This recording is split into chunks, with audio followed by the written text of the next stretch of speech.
This is the directions and reading for the Foraging Lifeways article. Directions. In the left-hand column, I want you to put a piece of information that you think is the most important or that you think is important from that chunk. It can be a summary or it can be a bullet point. In the right-hand column, I want you to do one of three things.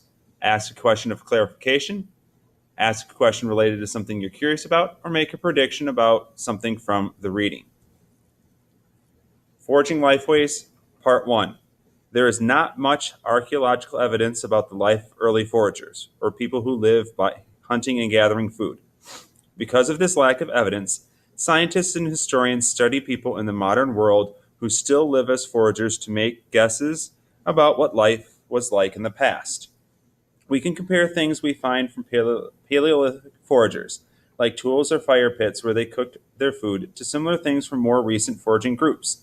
This comparison of evidence is called corroboration, and we can use it to see if our best guesses about the past make sense.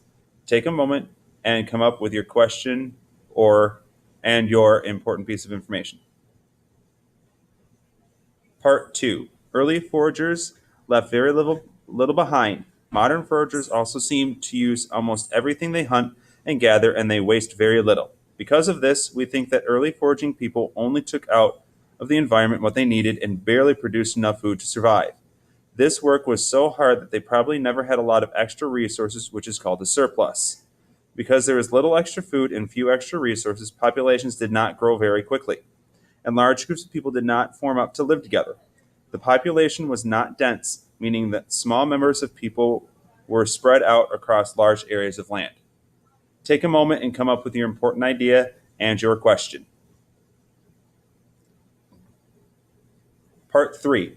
Because each group needed a large area to support itself, ancient foragers probably lived most of the time in small groups consisting of a few closely related people. Most of these groups must have been nomadic, moving around a lot, in order to take advantage of their large living spaces or large home territories.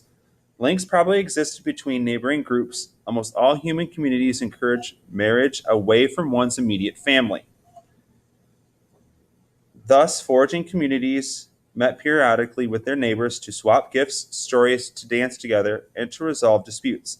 At such meetings, females and males may have moved from group to group for marriage or adoption. Take a moment and come up with your important idea and question.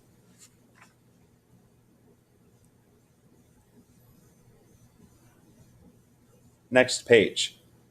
Studies of modern foraging societies suggest that ideas about family and kinship, family connections and relationships, were important to the ways that communities were organized.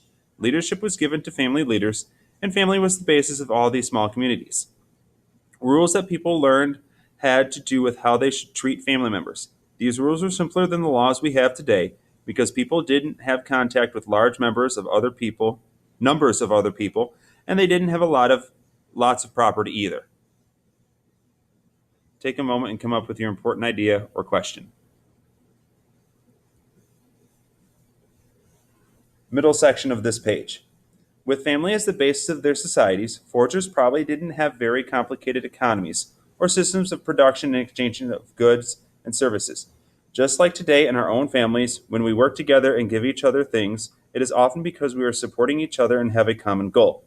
When people exchanged things, it was most likely through gifts and trades. People didn't produce food and goods to sell, they produced them to eat and use, and they would share these with family members. Power was held by family leaders, and decisions were probably made by the elders of the extended family groups.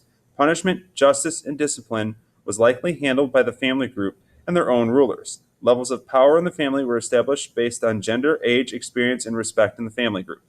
Take a moment and come up with an important idea and your question. Bottom portion of this page. Based on how they bury their dead and a few art objects we have found, we think that ancient foragers saw the natural world and the spirit world as being very connected. Humans were seen as much more connected to the natural world in these times than they are today. Many people seem to consider animals and other natural things as part of their extended family and communities. If you think about how much people depended upon the natural world, this makes a lot of sense. Take a moment and come up with your important idea and your question.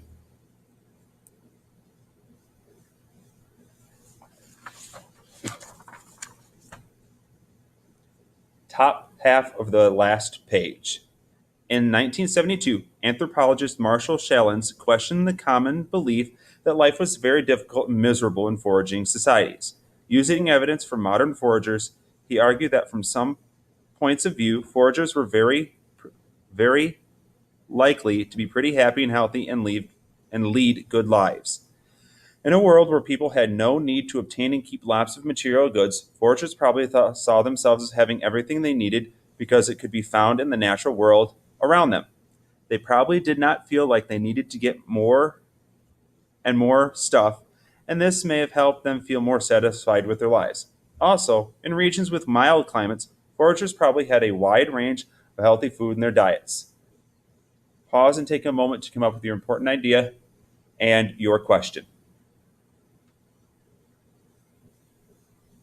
Last section. Studies have shown that health of foragers was often better than that of people living in early farming communities.